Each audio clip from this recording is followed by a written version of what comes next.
Abusia ya mama ha amama kwa by braso so mamuni amaudo bi so nsamo ya kekese ene awie yeba na yede eba be so mon samne do so na poso ene abusia se na mo kase wo mrase je fie mawie no ya tese ho no mu hwe andi simrase je fo na nko adaya ene eno de James Jachikwesin ene opani ato force na MPP aban ede wono mo kokko tintiene obia ni wono mo a osi parliament wo ye be ko ho na yakwa kodi nkomo kakra. National Food Suppliers adwumayefo no so awrehosam womoda so da ba first company animu ho ya womotwa musika wo so no ko MPP amanyoko no gusu aye ntoto ya wo mo hwe animu se twa ni ese agine fo beto aba no mo ayi opani a obehim frank adiama party no 2024 elections no na busu anto obo na ru no mo ebo no ya tese MPP delegates o mo ablikuma south abaton person so chese oru alankyeremate ase ni tua no wo fom na na obehia wu no no omomo 1 million pe vice president ba ye watua 300 Ghana nti asa alankas no ne cash ne sa na saade no so mwa akasa koso ewa mrahye badwefie bi kase Mutala Mohammed akokase eselo wusu ye LGBTQ nene Mutala Mohammed abeyi ne ho ano na obose mranche ne baba wasoso na dia todwa se asoja fo mugu AGA hono no a wo ebo AGA ho ban no musu ene wo ban bia wo eda na die ne emwa kra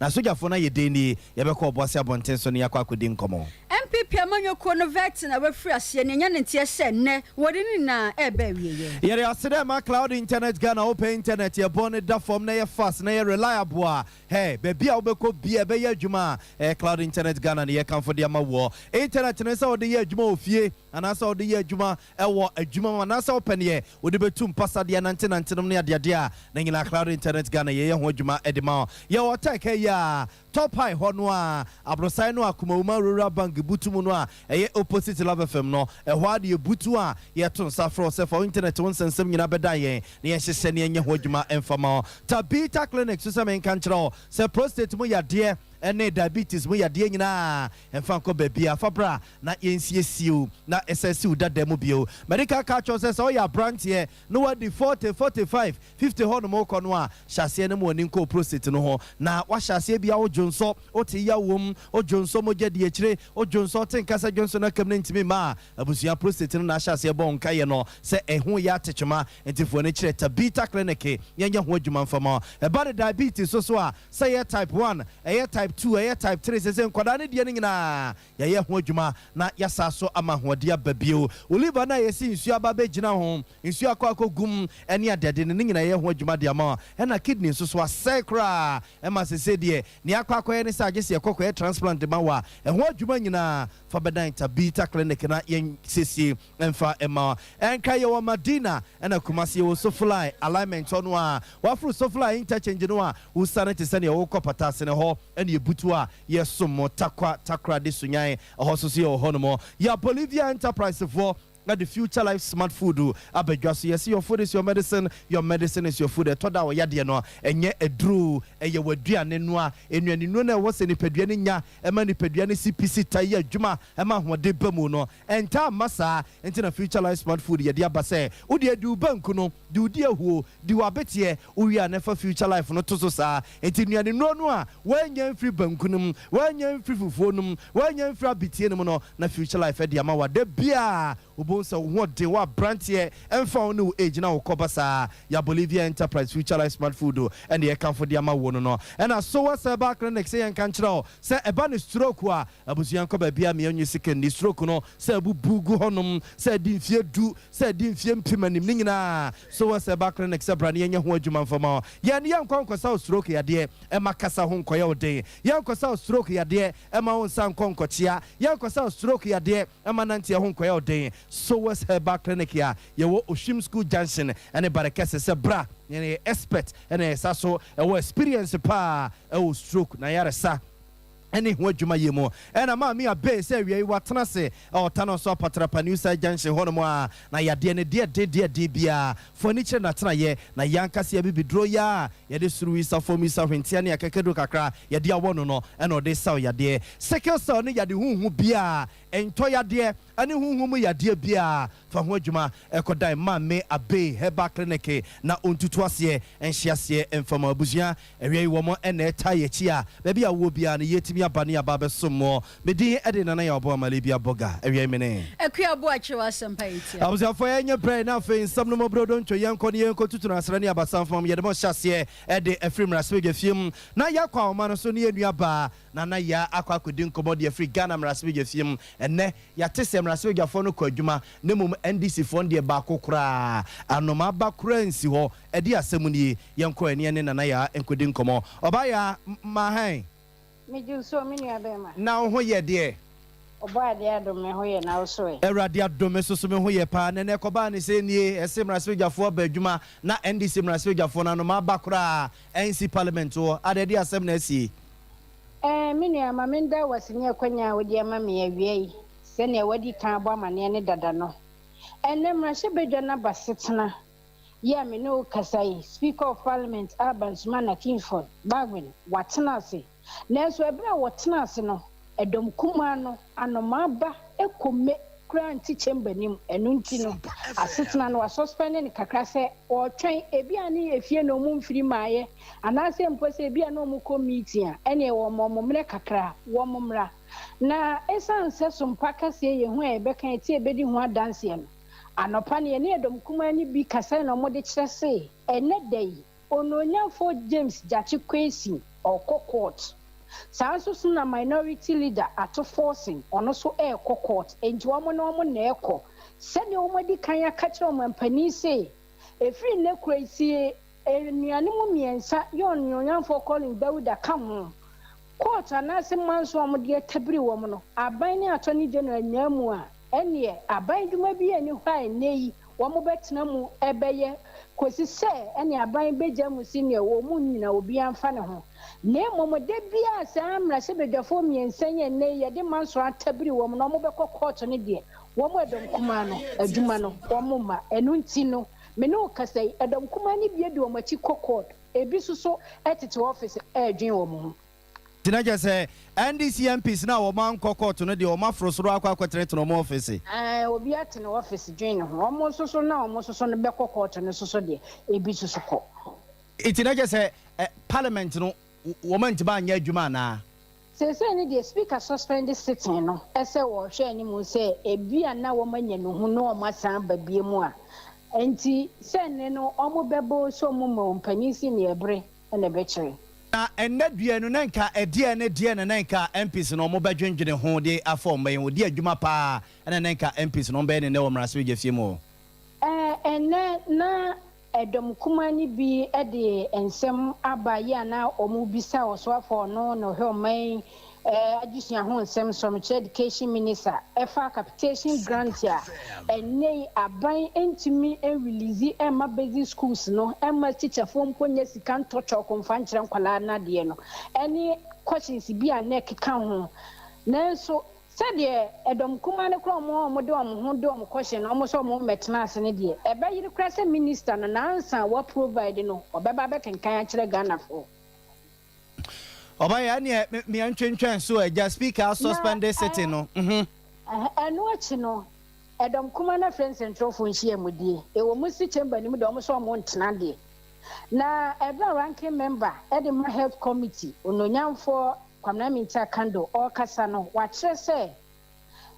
ene aban ye ade bi a woni aban nya adwen esan se anya na da achi bi no ede wo wenne abeto man Ghana so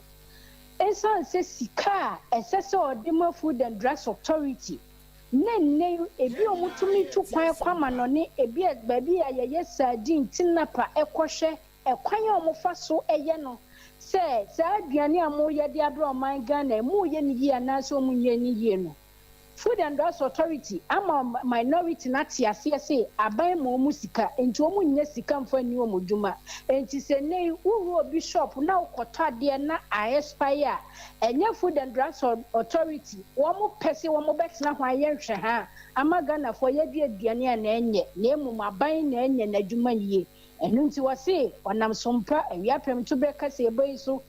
choma mpani na o mai foto sanfo si aye yie enu nti animu ya onye sika ho ahoboa ntentem ano mfa nkoma Food and Drugs Authority na adwuma bia esese omo ye no omo emfani omudwuma yo oba ya nkomo we de yemfansi ya yebesa akoso na yakwa akodi hu nkomo ye da sepa ye nua ba na ya na ye ko no nche wo mraspeja fiem no a hene NDC mraspeja fo no nyina no ma bakra NC parliament no mo a omo nyina boycott parliament na wo kire se ene omo nua no mo mieni honorable James Jechikwe senior wo ye mraspeja ni obo mraspeja fiem a dehia omo ase no for baton pesu aso ne wo gina kono gina court a na semo a e wo court no court we friend inti na oso omo kono mo kokota na chire enro ache susu minority leader openi KSL ato force nsusu no na semene na court wefre na oso omo ko no mo ekokota wo mu nuanu machi na busia samba ka hye nso a emra na parliament mra spedwa no ya amamre ni amane na honorable James Jechikwe senior wo ye mra spedwa ni wo mra spedwa fiema dehia e wa ase no for baton pesu aso ma gina tum no edom kuma no di asem emane mampani na rodanko akufo ne MPP aban se so ma nya atata no a omo tata NDC MPs no a omo eka kire mampani se NDC MP bi obekokot bia no sada no mu nsi parliament wo mo mpone mpese adwuma wo so mo beye no omo aba beye de abo mampani eno enenam so ma nne omo atusa na mo no yenkotie onobo KSL atofo sense ada no a no mo eji James Jechikwe sinatumu a ode sansem we emane mampani akufado no yenkotie se ne osi eka no pa. I must commend our colleague Mr. President for his courage and resilient spirit. He has prevailed in the face of persecution. I am aware that today he is due to appear in court. The Speaker to defend the Sompa charges against him. My message to him is to take solace in the good book, in Deuteronomy 31:6, which says, the Speaker, do not be afraid or terrified because of them. The Lord your God goes with you. He will never leave you nor forsake you. The Speaker, I wish to serve notice. The Speaker, I wish to serve notice that the entire minority group will accompany our colleagues to court today and any other day that he is to appear in court. The Speaker, we are solidarizing with our colleagues and we will not participate in the business of the House anytime our colleague is in court, and we will be withdrawing from the chamber after this ceremony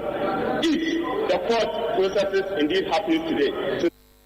I was young to Yamra Jenny or Woman Swija this year, Womo, a Jumako, and Yen Nesiema Baton Pesuaso, Honorable Dr. KSL. Atoba force and yet and canono acronoa and the yekendi for eda edom kumano ano na esasemi and yanamuntu we ya and this imrasweja for netuno yenko monoso ne openi Samuel obey and konkudin komo wo ekua ye friend say Parliamentary Network Africa na omo yekuo ba koso so a parliament adwuma wo mo ye omo etadu omo ni edi echiri pa yenko de ne kodin komo ne yenko busa se sa na muntu we ebebu akuri ni openi obey Tienka, Yamo Hamu Aquabo. Major Zuminia. Majima di sa ohuye. Oba de do ma me hoyepa. Ye de rade ase majima di sa yes ye wo parliament ne ene notice ya minority no ede mane aban ene MPP amanyoko ne mrasbedwa no wodi wani edi echiri ene omo de ose ayoyo ene omo nsi parliament no made ya omo nuanu mienu e court nti ene adwuma na wo so mo ye wo mrasbedwa fiem no omo anko eno ne yebusa se ginasie wei ene no montuo wei ebeboa ye kuroi ni mpuntuo no no. Nyama study because it's Nasebo Jafie Wohwe no, a Juma Omudi doso pa na a Juma Omudi and Zuri Jumubia. This is Nasebo Jumupeni, this age mano. It is a dasu say, not a Masebo Jafua, as almost me could Juma could be Omujuma, Womudi, dear AC in I name Musetima, Mufuan woman to me and qua. Na Ghana Jumediana, a top. Problem kakra. It is important to say Mrasibo Jafo me realize this more in Mrasibo Jafino. Yen ni ya select your most woman calling my name. You Nyoma here said on Beshadi Ejaya name na on Besha prioritizing. Of course, and yet at the bonnet, Mrasibo Jafo modem Kumano be solidarize with Omunia Bema. Ubia who finds us Ubibi udifie di gina court wa be ko na obi tinya ko ta ne chini ade na so no wo yes no so na wo hwese duma di akodo nso a che unsem se obi tinya di amasina mofo no wo nso anu nso ajeje mu yo ya it when ebani say ya parliament betimi asotwe bi betimi to anamon bi se bia enam ade we ni ade we nti no bia asotwe bi betimi akọ ho na say ye beja ne trasa so say ade emze ye bia parliament betimi se menzo na we hu bi sa se ase yi ni ti se hu be hia se ye bet how the day ends. The parliament is not with Omaka as a but for a member of parliament to be absent, that back for parliament year. And maybe I said then you will be near to na ohasa suban we say yachimenua MP ana say be edmenua MP ko gina court enu nti yenko parliament no a democracy ye yesuesua de free omo ko omanim eche no say o de tototo ebia Africa parliament ahodo no a very common so obehu say yes say caucus bi so omonko yes say minority and say majority for say omonko ade ya omonua bi ejina court common wa Africa ye parliament ahodo ni bia na parliament ahodo di the friend of Brofukata boycott ode oduma to say na wo ko part and say wo walk out of part e common na mo no reasoning dia wo walk out and wo boycott the parliament and no na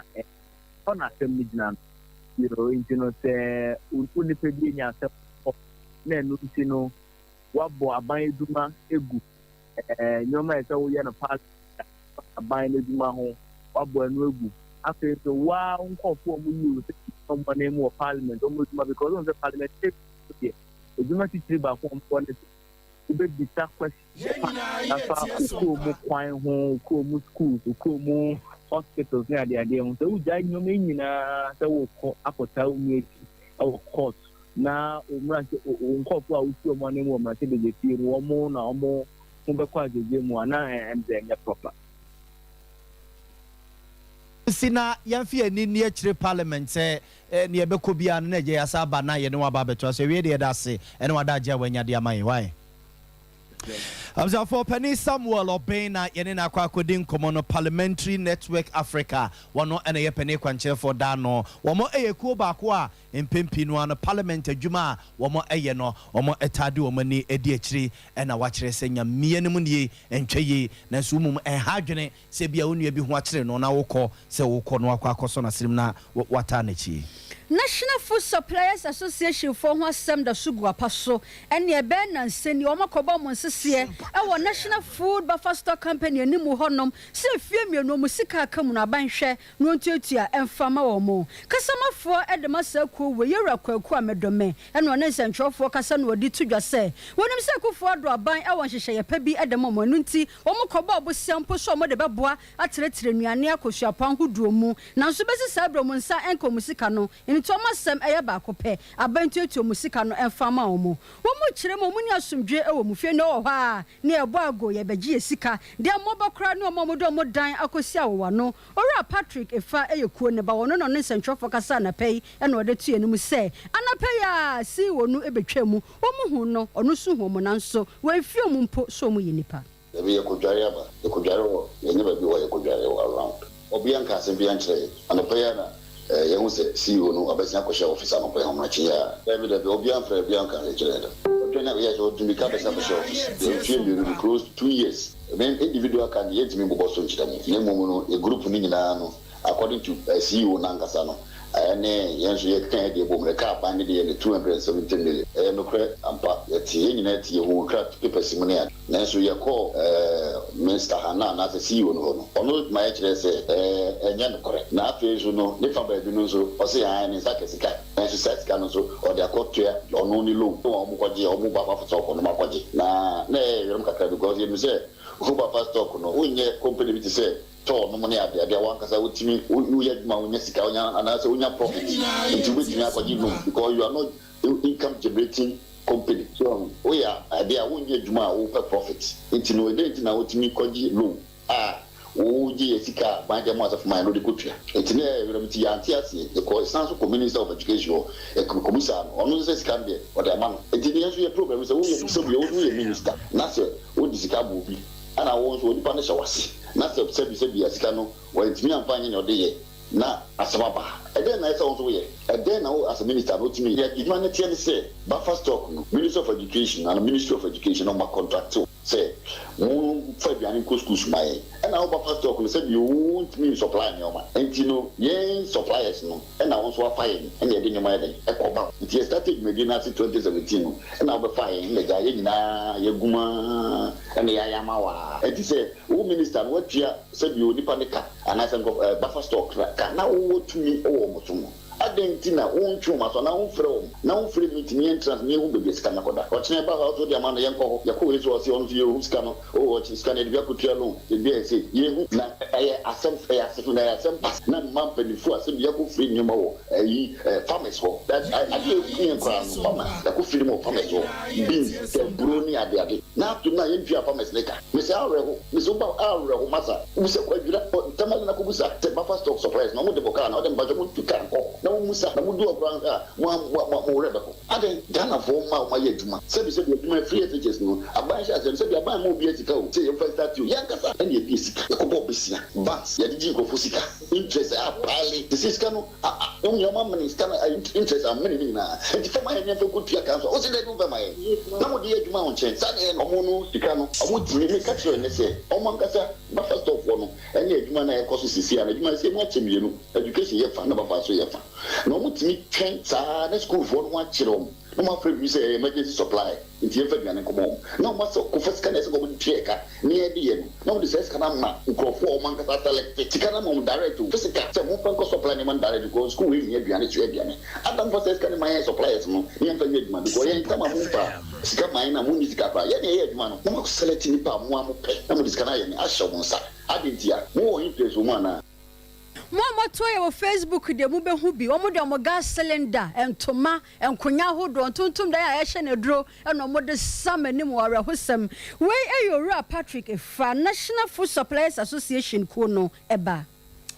Amazon for yen twaka se no so mamona yemfamo enko mrasbeje fie mu bio se ne yenua ba nana ya ede to yenim se ewom se dom kuma na ndc MPs no wo ma anko adwuma na wo mo etet wo mo office wo soro ho no mo parliament ya wo man si fo mama be adwuma de na so wo mo ayensemptwefo nhyiamu wo mo nsoma mo kanyina ne se mampani akufo do ne naban sika wo so wo mu twa ede Common Food and Drugs Authority mpedin for FDA no mo de ye adwuma no wo mo mpani to mpani no bia wo mo fa sika no nko na wo mo ntimi nyomo adwuma na yenya se de bia na yesi aduane gudwa so a spy ensuo no ne enema pia nya papa aba be wrewro my Ghana emu hase ya ye de edi dwuma amanfo tontone mu nro ene mu enuane hadwene kwabra minta kando ye MP de ma desia wo mo ewo se hwedwabo so abatom peso ya so okomra so ge fie mu a abojeku adwendwene my Ghana pomdene ehon sensem kosi brene kan se wo ye ranking member ewo sa abojeku no so ne nsem a odi NDC MPs nanim de tujwa enie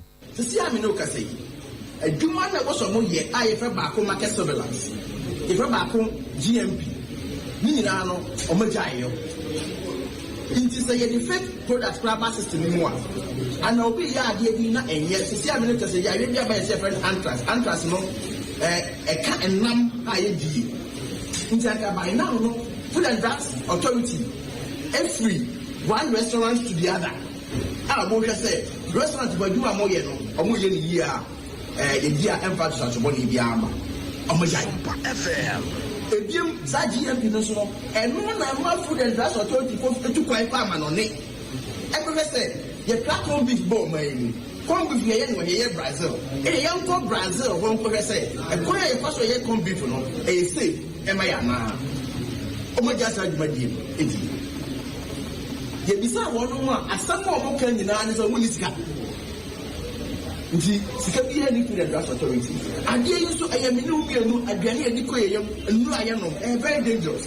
nti ye ka kira aban aye nse abadie no wa yesa namnasem ni da o ya bako etumi e di paper tare bi dem say expiry date ma e so na expire a food and drugs board for number what we call random sampling. No one will say, I deal with young people testing. Now, I'm going to say, idea, the DMH house, what is the but I'm really the culture minister responsible for finance. Oh, yes, it can move quite a sense. I see no sense, and a bullion van empty. One of the catch here, Jessica, 200 Genesis. A buying Jessica, and for 12 projects, it will really our sign off because of buying. It's never slapping. Say, only immediately. I was going to I am Rasper Jenny or one Rasper Yefima this year or more, so he jab also about Tom Persia so or come Rasper Yefima, I beg you quite General Mayi, ya pum dine, and a Honson Semono, because if can say a racking member, I was so honorable Kabana, Minta, Akandon Yetese, what di a dom kuman and nim, ama woma ayens and cheerful in shame womb, set from how your man's young Koyajuma dear, no press conference in there, one of my year. Tamale Central Mrashebe Jenny Ayora Mutala Mohammed Nenra Penny Basham Rashebe Fie Akasaka se course Bobo LGBTQ Sebe Bayamra now will be our Bay LGBTQ Yabuni se why chiwa dear and until Betchina Swana see a Beja Tumuno and non communication minister Mami Eselo Kade and Ka Eya Peja maybe crack a can say or Mutala Mohammed Akokasa Eselo Supi wo yebi and a pen woman here a duboache at Trebane. Papa Mutala Mohammed Bisabisani say, and some na call saying, I am Pasaka say, and so Lucio Supi Biana, and Moyo de Mayan Ebini.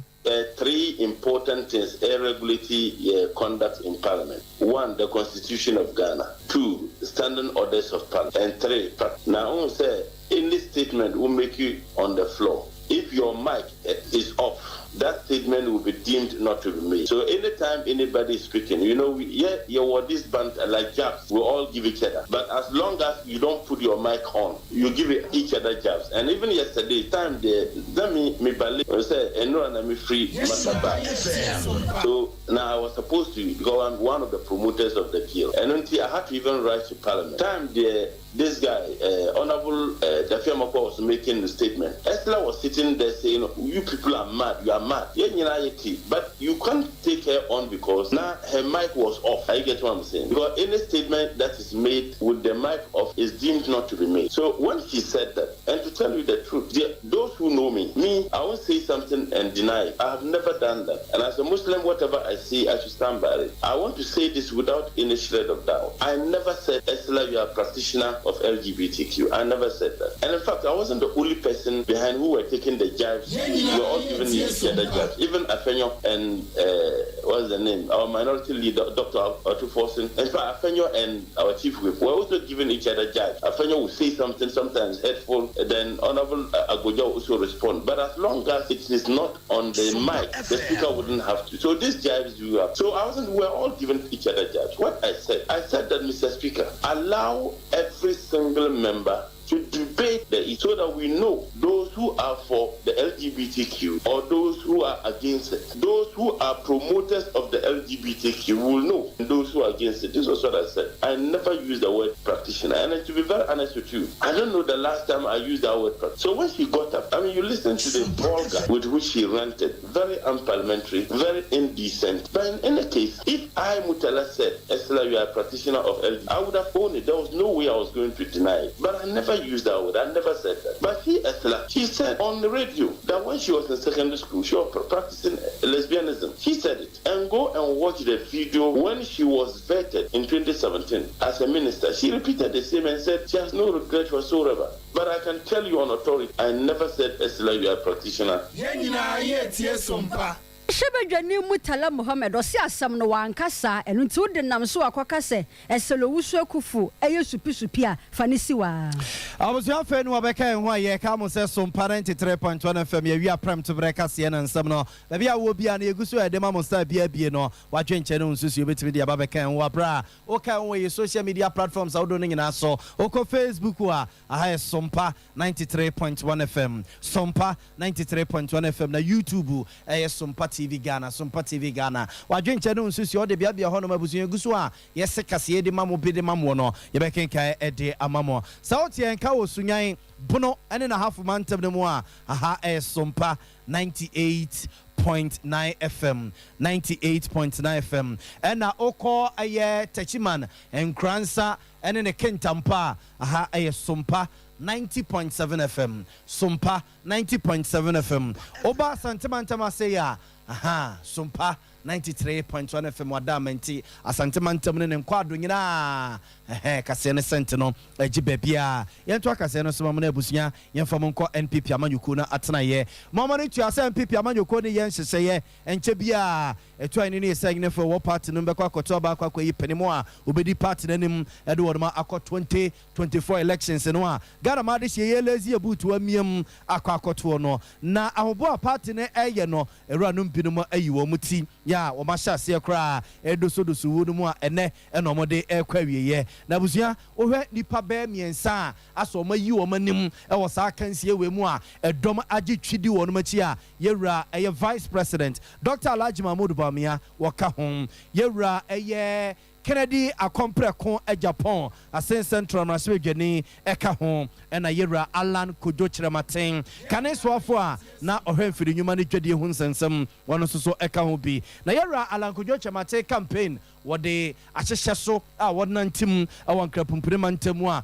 wo hyehye atwa hene ene esi ahene fo no a na numu na so mpa fam nsem twefo ye tete se delegates ne se nansen Alan Chirematen ni tua nye ni tua kofom ni sika nesa na Alan Chirematen kwa Blekuma South abato mpesu asukoshi atwa ni esa hene fo no ede ne nsem tu wo manim no wiye no ena delegates ni bino mo kyerɛ sɛ yewura Alan Kojo Chirematen sene na asa amanfo si bone di Alan Kashe ene sika na nkomo hwɛ ne mu sɛ nkobetuatua ede ama omo no enye no ena wo mo ehuye no mu huya ne sɛ papa no ma delegates ne 100 Ghana wa bra na nkomo hwɛ ne mu sɛ kagya wa nya kura ne 200 de kɔbɛkyekyɛ ede ama wunum abusua wo mo kyerɛ sɛ yewura Alan Chirematen ba kɔ ye no a vice president eba hɔ na vice president we ne de no omobia 300 Ghana sa it na just say dance say as Alan Cash sika no esa na ye kwete delegates no allegation we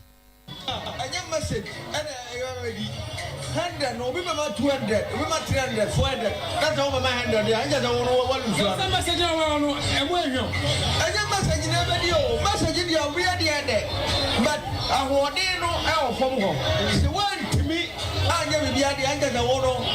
fifa ah ube wura mu no tell 20 achia no na druha ali o magwin I said I was confused I'm druha but where there on comra bio also basaba bio don comra bio we the police station authorities at least if not at all at least 200 Ghana cedis I think it will be okay how much is it giving you 100 Ghana cedis that one there is down but me I'm giving us 300 cedis you see and you've been here only once and we thought you were going to give us something good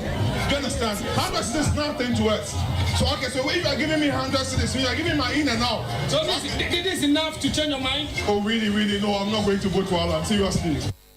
Abusianti we delegates omo Blekuma South ayera Alan Kojo Chirematen kokosia wonom allegations a wonom eye no yenkwa omo no so na ye ne Alhaji Abubakar Sulemana waka yera Alan Kojo Chirematen ne campaign no ho enkonkudi nkomo ne nkobisa se sansem we no a ebobo ba no womate bia na no mate a ede asem no mo kadefa ho Alhaji salamu alaikum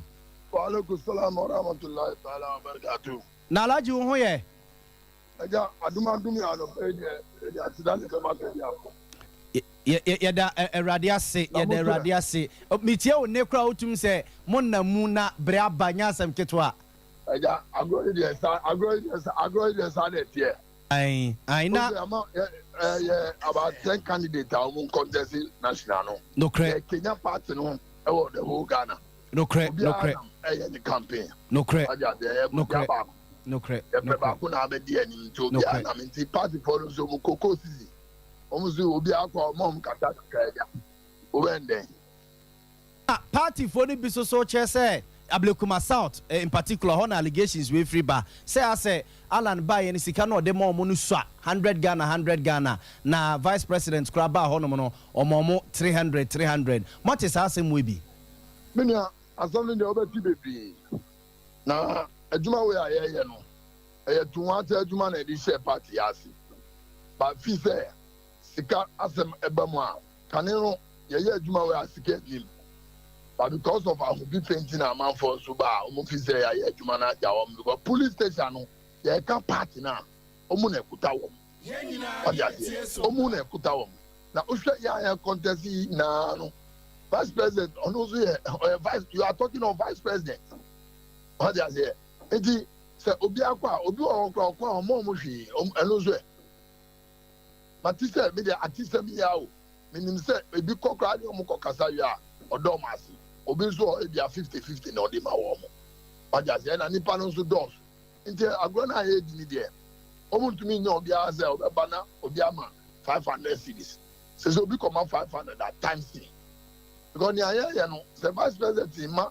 300 me the atisemo say na obi sami minyo. But ye dey quite more 100 because nipa no ye bo mo anu a ofifie na eba e be ofaka e be okro mom transport but o kofia o be tot of bi dia command kwala na ofie ye obi ani say politics dey any bribe na ye ma wo mo but uzu kakra o de be mom so mo su kofia one mom biane one mom to mo kofia into the vice mom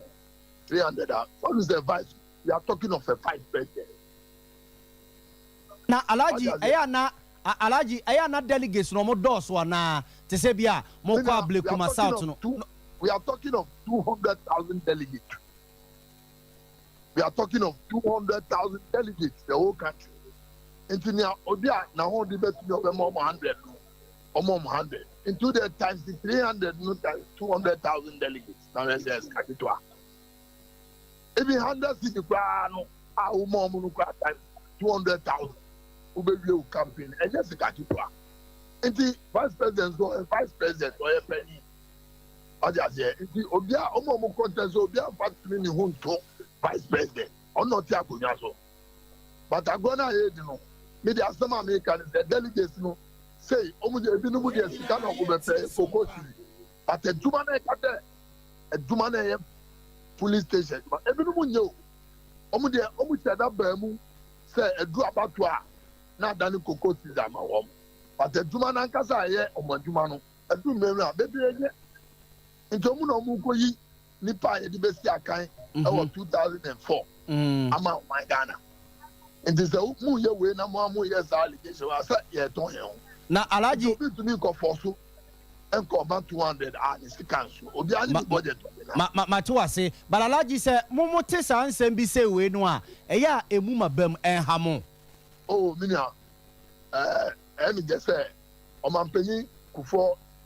Oman Penny Dada Kufo, campaign. All bad campaigns that 200, this is cousin or say. As I say, no, Commoners is some.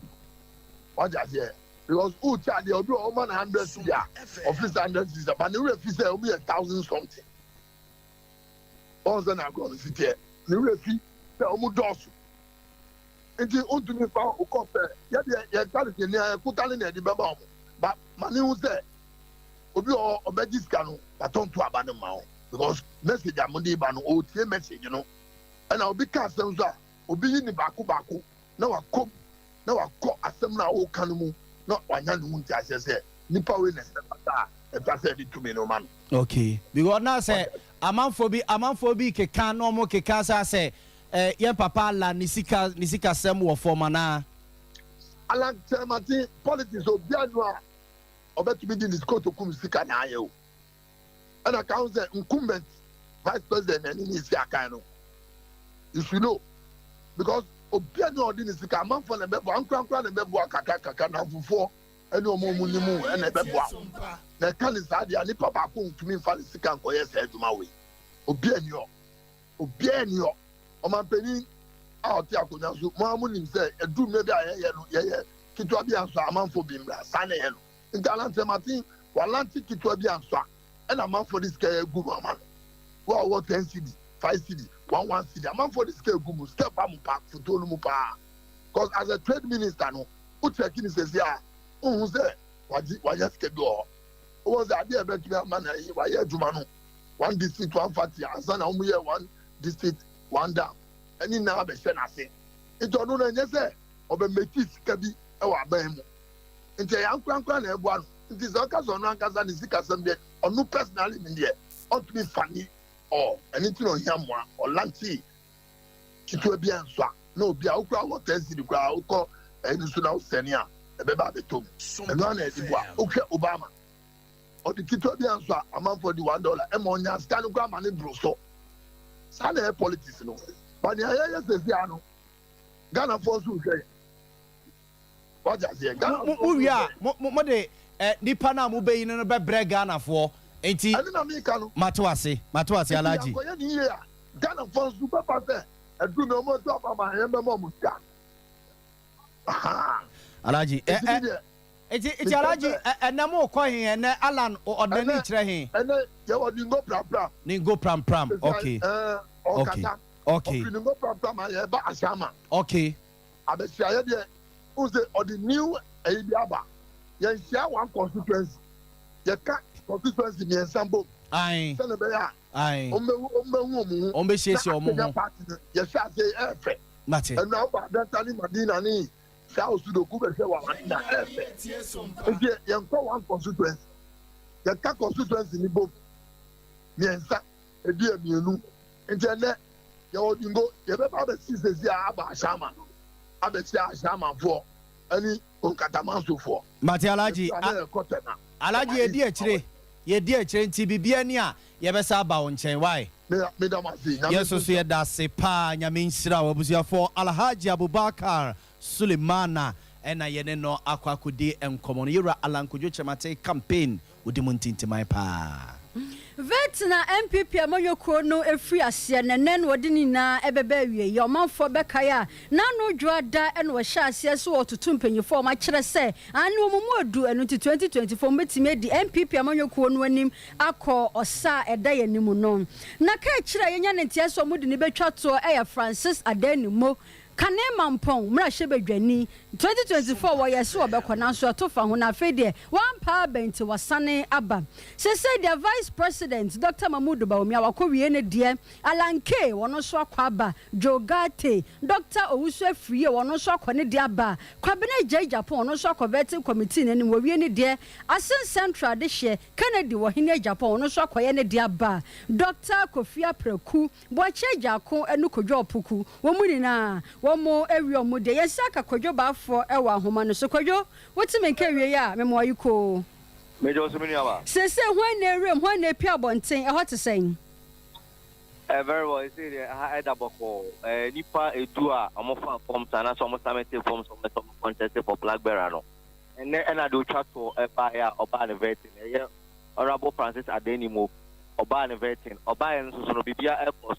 kama we vet na we on them talk for kasai no the two I sure delegates MPP for nyina say enipa 5 omoko the super delegates na beto aba na ntumi no na oka enipa 5 no ho that so no sari tu just say ono ne de wonya ka say oba ayeto aba man be flag bearer obepo ama MPP for nyina ho ato na yedi aba ma police station executive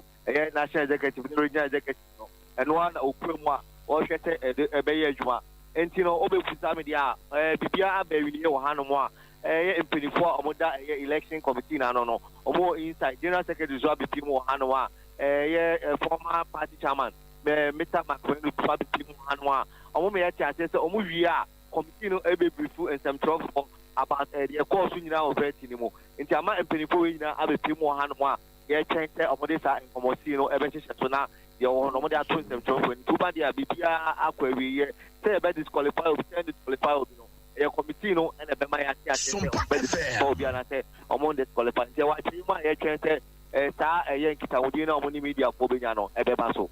na wona wugina ho no mo adan ni mo pie bai na nanim etesen wo che wo ho ana oh adan ni mo ba na nani age nanim ye serious sa so and all ba no so report so all ba party office no around and up be 9:30 no na eligie ewu mu abia di adanse say why points for action and now back ya vetting process na the first time I woke up here in terms of vetting no wa ko bi da to experience enti ni nyina kabo mu a adani mu aye ne vetting ewi e wani je kwan so ene odo kwan so a why crowd so okwakwa ni campaign na bibia aye kama e wo mo kodwo bafo why ade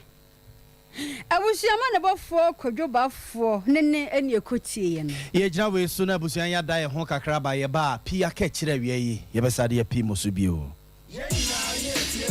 Sesia Ghana had the open internet papa. Eye smooth, eye fast. Bemoye dia we bia with speed dia. Eye Cloud Ghana internet. And from when baby share. Say a new site and a rural area. Cloud Ghana chow internet ni tuma. Said demo any. Entertain ko na ni speed nenso dia. Wuhu ne saso da. Say jumem efie anabe bia wo here internet bia de. And no ane Cloud Ghana internet. Sa santa memu hankwa na wodia. Wuni how kra. Cloud Ghana Kwana Ghana ha or providing internet connectivity and twitching munchu chancy. A dem say smooth. The Audi ABR a content term so the mouth. Say Wi-Fi and now hotspot deployment, CCTV camera installation, IPVT installation, net surveillance, digital security locks, and a web hosting there. Cloud Ghana internet service and Kwana and you hamo and found baby wo Cloud Ghana a chow tuma so demo any speed nedia as soon as so as subimba Ghana had simple Unya how bia you provided 24-hour support. Demau Yamrantiano wo freya near Drew Hodada or how bia sani tibia ya son no the amount. What to me cost the internet net dijumedia bia woody bia. Ope a chakwaya top high opposite Love FM. Yene kwama rural bank never dine bakum. Frame Mr. Internet was 0202-699-110 and now 0244-601933. Ube to me so send a mail was support at cloudghana.com. Cloud Ghana Internet. The future can't wait.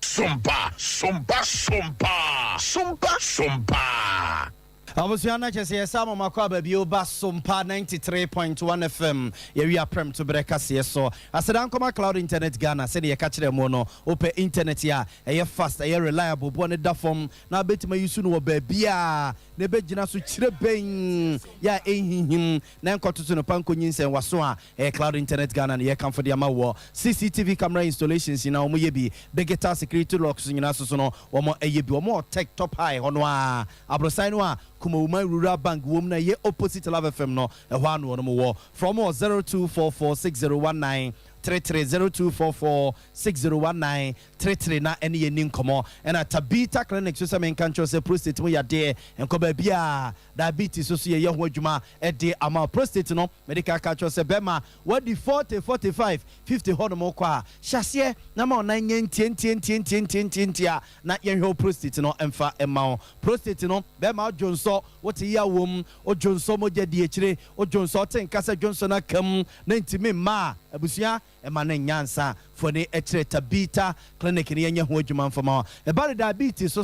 enkwada ne de ne type 1, ni about type 2, ni about type 3 diabetes no near dead. Nina Tabita Clinic ye hojuma de amount. U kidney no ye say asema ba ho no fakodan Tabita Clinic ni Yenya Hojuman for more. And liver no so ye sin so aba be gina ho ne ade no. Tabita ye be hojuma e de amount. En cry o Madina Kumase yo sofula alignment so afro sofula interchange no a wo sanity said ye wo kopata no alignment no opposite one man ye wo and takwa de ene sunya so no ye wo ho no fryen 0260 196219 0260 196219 ya Bolivia Enterprise Medical Catcher say ubankuru de obedi wabetie no obedi ofufo no obedi ogobe no obedi waduane a wudie no mo no obedi umutu no obedi na ya na toda enuane no na nipaduane ehianom ya na nyane nyina ene wo bankunim enye ne nyina ene wo wabetie nim enye ne nyina ene wo wudie huonim enye ne nyina ene wo omo no ene umutu nim timesrawo onya future life wa wadi sa onuane ne nyina awie no na the future life wa toso into 23 vitamins and minerals no kakra ba bedi ni peduane mu na ye ni peduane madwuma aye ni peduane maduro ama da bia why fresh obeche boga no tia bruchire no what I say ya Bolivia Enterprise future life aduane and ye kan for the amamo no yo ma do benum your future life zero high protein mortabella smart fiber and future life O2 ningina ewodwa so you also fly alignment yem papa bolaji multi home stores opposite one your wall for 0246010150 0246010150 near you so what's her back clinic yes ye expert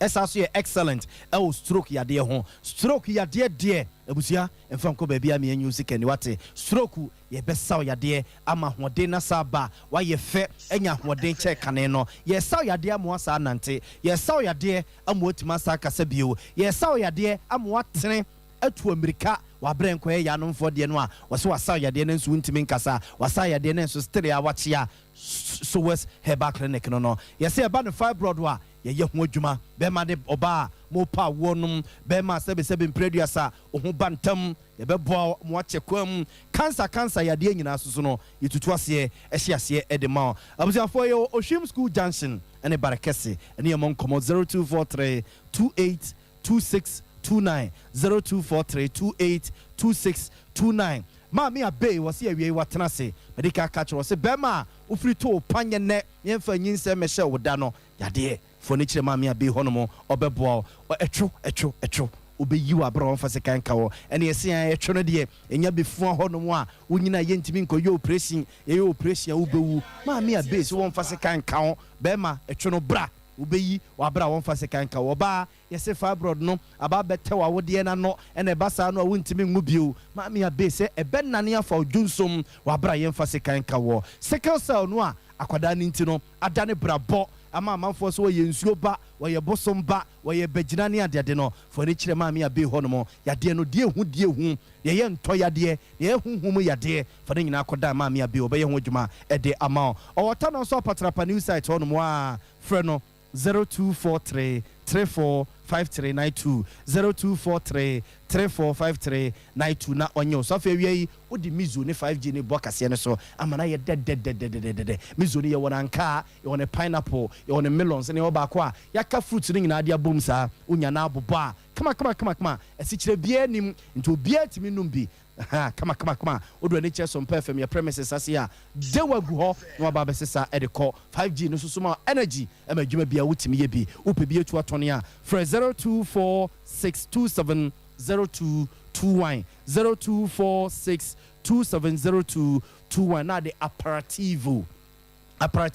aka ho non-alcoholic bitters so ta say ono nomu a herbal na de aye ebiebie wuntire ne mu abrochire de o Italy German broni any Italy broni ne tenase a omukɔ omutiri pam ho sa drink we anu nti na wo ha Italy fo nta ngu kura omunyini che omusumasem sa drink we na Nyankopɔn ya dom ama FA Masters Limited fo a omo ewo Obasanjo Road a ebe Accra Girls Senior High School omo edi abadwa so ama mansan Ghana fo so yenya bia ye nnumo na wo pa bi etu atone a na do ani a kire Sompa FM premises ase ewo so ame ana for 0246270221 ya ye bejo so na ba bia wo bia no asesa de abro na so so yi ni wanwan enya mfa so PDF free so ye to akase no so am ye de mo kopo ase na emrancha de maba wo po ase abonte so no mo kire se ne bra no asogafo ta no mo de so ewo AGA womo concession so no womo kase entwaye kra na mperimfo hwe no mo nsi bibi enche sa asogafo no a yase so ma ababegu AGA womo concession no so se womo ebo ho ban no mo se niam womo so no womo fa to womo so mbewura ho akwakope gold ni bi yese womo no se obasefo gold fo no mo gu wono no womo sisi womo yi mo sisa gold no sa na mo de ko kohani obase kuro na ye impuntuo wine kra ebi ni honom to mo ka che mperimfo sesogafo no man ka bibi ankyero mo a omonom de bebom ama de besi bia asi ewo Obuasi abonte so pani Emmanuel Kofi Ayamba ene ye president ya woda Obuasi Youth Small Scale Miners Association ano Obuasi Youth ya be hyiemu wa ha ye ne mo nsem kyerofo enya nsem kaaye enyina ne se Obuasi ha oha okesie bi wa ha sei nanso yenya obi a o sole se obeka ya asem amaye na asem no so edi Obuasi anase adanseman ha enya se na obeha that time na anwiase ye galamse na ewo ho na mines ne so ye papa muwom na omu ye adwuma na ye ne mines fo ne nyina timi kosia choba ne nyina to nsa didi abom at the same time ye fuka ebi kura atua omonyonko ho de den ema omo enti na mines ne kuro no na ye nyina ye te asomdue mu na how bia ye den enni Buase nanso ade na bedum pempensuo bia afede company no eba fom ema omugu no pension obia ende omo se bia company ni wo Buase ha no oma amfa nipa dodo nipa mo mines ni mo emburu 2500 at the same time so baby a yedi anwe ase na eye galamsey ni so no a yede ni ensensuo no egiefo asa pam yen e na omade wire mesh age ban aiden afa ho enam santi ama hunye hia kase aiden ababo ase na ye sole se ye dede bia tuo beto galamsey ni enwu a mines ni be den ebewu eye sa no ama ye ni obuase youth ya tenase adwene wahu se how way say am ba abontini ambe da yesu no ana ye haw na di ankyere ye Ghana mpanyimfo ene ya hemfo a wan hwa ebedu baby no boase kuro be den ebebo Abusianchi we openi Emmanuel Kofia Yamba we president da Obuasi Youth Small Scale Miners Association anu ne no chiri emranche dem aba wa no mu bi no mo Obuasi so e de nsem sei tu yenim Yamba bunu no omo bre wo Obuasi ha mo ra me dress a me de gina ho me so ra homa che 3 o'clock me nyanya to ntena ase me ti se ma aba na me di mirika aduru ha mo se si a Obuasi emba na adane mbema se wan pia wukunu ndidi obandidi ama Yamba school nyina aye basa intisra ya sra mo sa mo fam duru aban mu na mo nka bi emaye na Yamba bu na mo nya adwuma ya Obuasi ha no me pa mo cho mo mani duru aman se man si baby a wan ya adwuma no ye besra no wa fa ma Yamba bu no no mo ya adwuma ye na ya so yambere wan ya bredodo maso no ma ble na ya slama mama baby kakra na nkwala ni dini ekunu nya baby kakla omuso yi chopo won de to yen de bia me so pampa de bia pampa so me ene duane boa ya den ye ho de ya nya ya na mkura ye se me franso ya de na ba me fatire nkwan minister me fokai sika na me de fokai na me de beto bibi eti se me fatire nkwan sa na ma betom ana ma betom o me ni mu sa bibi se kuresi wa ana me sa asem ho de me ba Abzafonti we yamranche dem aba we wo Obuasi abonten so no mo che se de ekono de hadwene ama munyina abrabona yi bibi ama wo yenko wie kase no e won krampumpu ne mantemu ade hwe motama west e kire se enfie bebre no mu hu mpuntu nto matena se se ye ba election ko a e no betimi akoma samama wo mo enti so mu bepio mo mra hye bedwani Kingsley Carlos ahenkora ko si nchen se de be yo benyo mo ba election no se den yo mo de mo se de mo hwehwa eni mpuntu futuro bia ekoso ena de next say ye kwan ni futuro nko a ye enye kwan ma ye nti no ye ni abre ide ye demarcation ye ni abre Otema West ya ye pe ba election ye bompa ye say kwan say ye MP no owu na ye ba election wa because ye nya hwe empire boy ye bon so owu a ye betimi ye ba election no so ye tinanya punto ha because bibia kosu city under bridge here ekosi 24 ekosi Sun City global down ye hushi ikutro nko a ukosha ye kwa enkosu bibia kosu iti ye hwehwe ba election na wei eno momra hye bedwani onimonyamfo Carlos ahenkora kire se we de ye NDC for pa ena akobo pa no mo ye sa dede wanu to on de wabo posifo amane minimum pa o me NDC for branch officers ebo aje kujo one of military area and say NDC new parliamentary can no ni strategy o de ba na say obeyusu media no and as obeyusu media strategy na or the water down on the main development and improve media Otema West because when you say when be any of first will be to me they are bringing me down because of what I have done in this constituency. Say to cover one, you know, almost I started use media tactics the year and you might emphasize the kind. I don't know, say we are aware and she be an ungofa. I'm say one was a station and I said, me and my doom FM for which now a coin base back we saw last be one of the lecture areas. Every idea about the Quambia, a contract since 2018, a contract no every juice on some because me a muchma. Now no Nemu, I'm 90 years beginner say, the many free as no more may friends say by election no more NDC for me, Acunano. Said then the because easy for crown no more my and trouble and then men comedy and to be NDC for Unyadi of the Ben. Now you say, Aji Kujunu, baby, only demonstration free. It is the only area in my constituency. Me yenye kuta mahoda since. Was it the way the MPP phone to me and a town fonsa and a chassis on the for Kingsley Collins ahenkra no na Otema West Marshibigani. Erika CNSC abusiafo ye ne Somma wie na ya bo amali bia boga wie me ne Ekua bo ache wa Sompa etia Sompa